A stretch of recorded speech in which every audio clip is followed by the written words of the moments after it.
Në çdo ambient ku njerëzit bashkëjetojnë, lojrat e pazakonta janë më shumë se një argëtim. Ato janë testi i guximit, kreativitetit dhe aftësisë për të reaguar në presion. Një nga episodet më të çuditshme që ndodhi në shtëpi ishte sfida e Gimpos dhe Selinës, e cila u bë një nga momentet më të përfolura mes banorëve. Gimbo ju afrua Selinës me një sfidë të pazakontë dhe tha me ton të qetë, por të prerë: "Ta haje zogun krejt me gjithë pupla." Në atë moment, sytë e Selinës u zgjeruan. Jo sepse ajo nuk e kuptonte lojën, por sepse nuk kishte përjetuar kurrë një kërkesë kaq të çuditshme dhe të menjëhershme. Fjala "ta haje zogun" nuk ishte thjesht një metaforë, ishte një pjesë e lojës ku çdo veprim, sado i vogël, kishte rëndësi. Në sfidat e shtëpisë, gjithçka është simbolike, guximi për të përballuar diçka e çuditshme, aftësia për të mos u trembur nga publiku dhe shpejtësia për të reaguar, shpesh përcakton fituesin. Selina, duke kuptuar rëndësinë e sfidës, ju drejtua Gretës me një zë të ulët. Me tha Gimbo ta ha zogun me gjithë pupla. Kjo fjali tregoi shumë për marrëdhëniet ndërpersonale brenda shtëpisë. Në një ambient ku çdo informacion ka rëndësi strategjike, Selina kishte zgjedhur të ndahej vetëm me Gretën, një aleate të besueshme, duke treguar se ndonjëherë sfidat nuk janë vetëm fizike, por edhe psikologjike. Shpesh, mbështetja morale e dikujt që i beson njeriu është po aq e rëndësishme sa aftësia për të përmbushur një detyrë të çuditshme. Loja, megjithatë, nuk ishte thjesht për të bërë qesharake. Ishte një test i koordinimit, vëmendjes dhe shkathësisë. Zogu i simbolizuar në sfidë ishte i vogël, por çdo gabim mund të çonte në humbje pikësh. Selina nuk mund të reagonte impulsivisht, çdo lëvizje duhej menduar më parë. Ajo përdori strategjinë e saj më të mirë, të qëndronte e qetë, të fokusonte të gjithë energjinë dhe të vepronte me shpejtësi, pa u trembur nga shikimet e të tjerëve. Gimpo, nga ana tjetër, qëndronte si një vëzhgues. Ai nuk kishte ndërhyrë, por çdo fjalë e tij ishte pjesë e sfidës psikologjike. Duke i thënë Selinës të hante zogun, ai po e shtynte përtej komfortit të saj. Kjo është tipike për format e lojrave ku konkurenca nuk matet vetëm nga fuqia fizike, por nga guximi për të përballuar çuditshmërinë dhe presionin. Në momentet e para, Selina ndjeu një trazim të brendshëm. Publiku, kamera dhe rivalet ishin të pranishëm, dhe çdo gabim mund të shihej si dobësi. Por ajo vendosi të përqendrohej te vetja, të përdorte fokusin dhe të shndërronte sfidën në një mundësi për të treguar aftësinë e saj. Gretës ju duki habitshëm fakti që Selina po e merrte seriozisht. Ajo e vlerësoi strategjinë e saj, duke kuptuar se në një lojë të tillë, shpejtësia dhe qetësia shpesh janë më të rëndësishme se ndonjë forcë fizike. Shumë banorë e pan këtë sfidë si qesharake, por për Selinën, ajo ishte një test i aftësisë për të menaxhuar stresin dhe presionin social. Tekniku i zgjuar ishte të kuptojë se çdo veprim kishte një kuptim simbolik.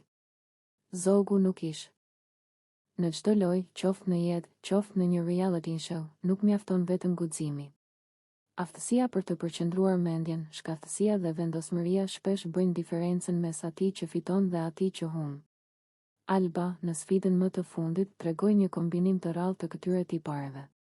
Loja e kësaj here kishte një formë të pazakontë, një enë e madhe ishte mbushur me karkaleca të vegjël, objektet nuk ishin të rrezikshme, por kërkonin durim dhe shkathësi për t'u lëvizur nga një vend në tjetrin.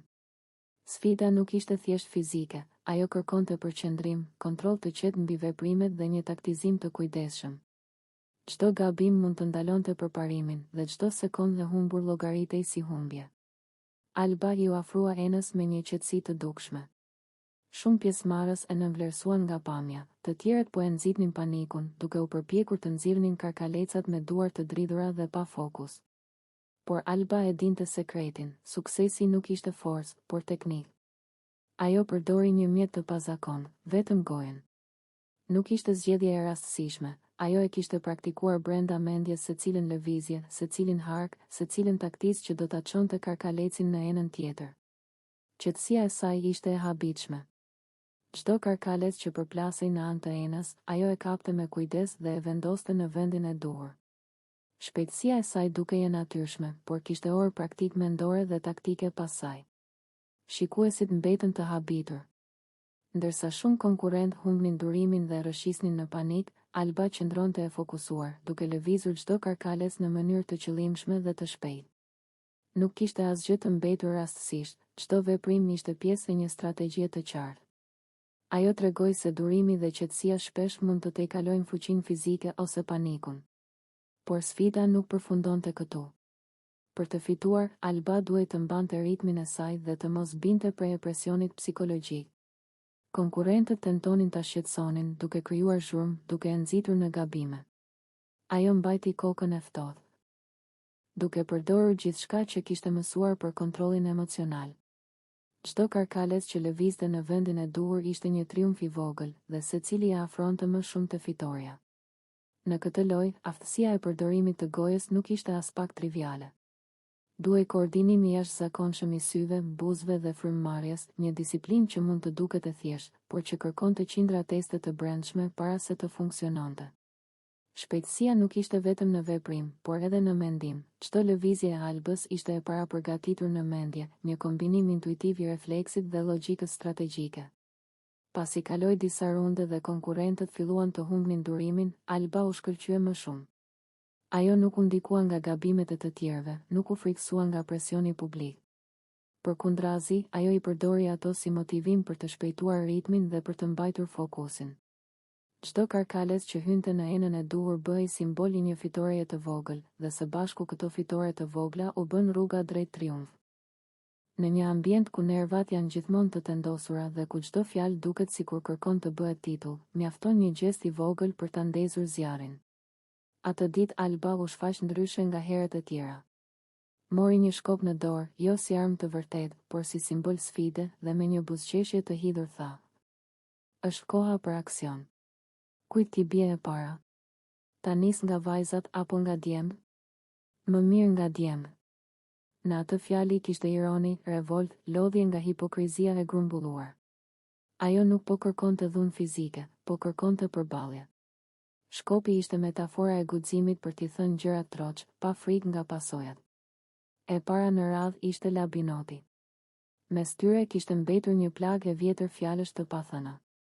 Alba i u afrua dhe me zë të fortë i tha: "Ti je ai që ke lënë fëmijët rrugëve të botës dhe sot vjen këtu të na shesësh moral." Fjalët ranë sigur. Labinoti u shtang. Në sytë e tij u përzien zemërimi dhe faji. Ai u përpoq të mbrojë, duke thënë se jeta nuk është bardhë dhe zi, se çdo njeri ka historinë e vet, por Alba nuk po kërkonte shpjegime, ajo po kërkonte përgjegjësi. Pas tij radha i erdhi Klodit. Përplasja me të ishte edhe më e ashpër, sepse mes tyre ekzistonte një histori më e gjatë mosbesimi. "Ti përdor fëmijët, përdor ndjenjat, përdor këdo vetëm për të shkuar në finale," i tha ajo. "Për ty njerëzit janë shkallë, jo zemra." Klodi u përpoq ta kthente bisedën në shaka, por nuk ja doli. Në zërin e Albës kishte një vendosmëri që nuk lejonte lojë. Ajo po i vinte përballë me pasqyrën e veprimeve të tyre.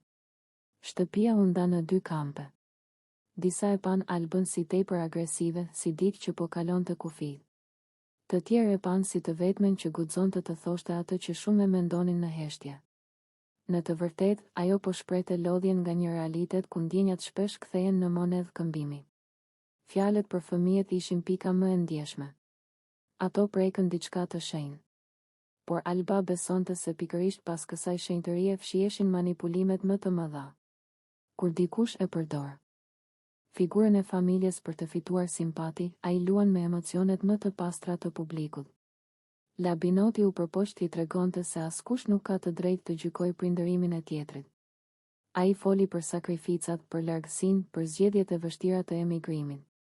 Por Alba nuk po fliste për rrethana, ajo po fliste për përgjegjësi morale. Për dallimin mes atij që lufton për fëmijët dhe atij që i përmend vetëm kur i duhen si mburoj. Me Klodin përplasja mori tjetër ngjyrë. Aty nuk ishte vetëm tema e fëmijëve, por e gjithë mënyra e tij e lojës. Alba i numëroi një nga një, puthjet e dhëna për inat, afrimet e llogaritura, dramat e krijuara për prime. "Ti nuk dashuron askën," i tha, "ti dashuron idenë për të fituar." Klodi u ndjej i zhveshur para të gjithëve. Ai i akuzoi Albën se po kërkonte protagonizëm, se po luante rolin e gjykatëses. Por ajo i u përgjigj se nuk po gjykonte, por reagonte ndaj asaj që shitet çdo ditë. Në thelb, ajo sken tregoi përplasjen mes dy botëve, botës së imazhit dhe b. Ajo që nuk pritej. Shtëpia e Big Brotherit ka një rregull të pashkruar, asgjë nuk mbyllet kurrë përfundimisht. Çdo debat, çdo fjalë e lënë për gjysmë, çdo shikim i shmangur, të gjitha kthehen një ditë, si dallg që godasin sërish bregun. Mes Klodit dhe Elionës kishte mbetur pikërisht një dallg e tillë. Ata kishin kaluar javë të tëra larg njëri tjetrit, pas atij sherri të madh kur fjalët i kishin plagosur më shumë se sa donin ta pranonin. Të dy krenar, të dy të lënduar, të dy duke u shtirur sikur nuk u interesonte. Por interesimi nuk vdes kaq lehtë. Heshtja që fliste. Ditët e fundit diçka kishte ndryshuar. Ata nisën të uleshin sërish pranë natyrës, të shkëmbenin fjali të shkurtra, fillimisht formale, pastaj më të buta. Një mëngjes, Klodi i la Elionës filxhanin e kafes gati. Se dia si e do, i tha. E bëra mesatare. Ajo buzëqeshi lehtë. E di që e pi pa sheqer. Ishte hera e parë pas shumë kohësh që qeshëm pa ironi. Banorët e tjerë e vunë re. Mira i përshpëriti Suanitës. Këta po afrohen prapë. Do ndodh diçka. Kujtimet e përbashkëta. Një pasdite, produksioni u dha sfidë të rregullonin albumin e kujtimeve të shtëpisë. Klodi dhe Eliona u gjendën përballë fotografive të ditëve të para, kur qeshnin bashkë, kur vallëzonin, kur bënin shaka që vetëm ata i kuptonin. Sa budallënj kemi qenë, tha Klodi. Jo budallënj, ia ktheu ajo, thjesht të vërtetë. Në sytë e tyre u duk një mall i fshehur. Biseda e natës. Mbrëmjen tjetër, teksa të tjerët po përgatiteshin për gjumë, ata mbetën në obor.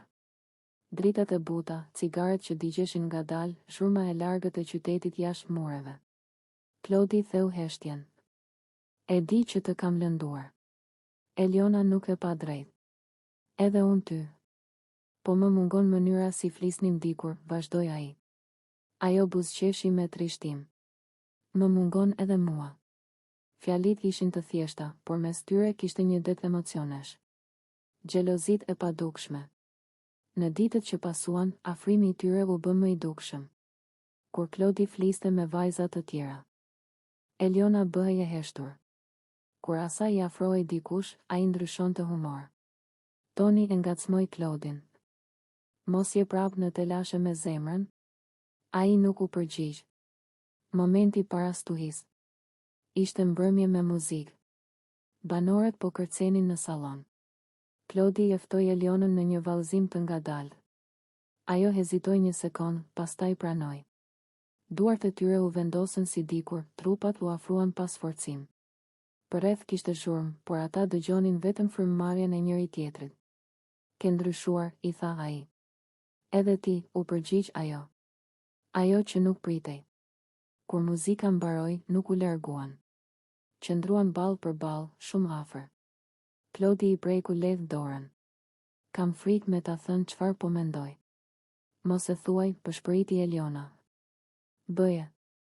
Dhe atëherë ndodhi, puthja erdhi ngadalë si diçka e pritur prej kohësh. Jo për kamera, jo për lojë, por për dy njerëz që nuk i iknin dot asaj që ndjenin. Shtëpia shpërtheu në britma habie. Disa duar trokitën, disa mbetën pa fjalë. Pas puthjes. Eliona u tërhoq e të.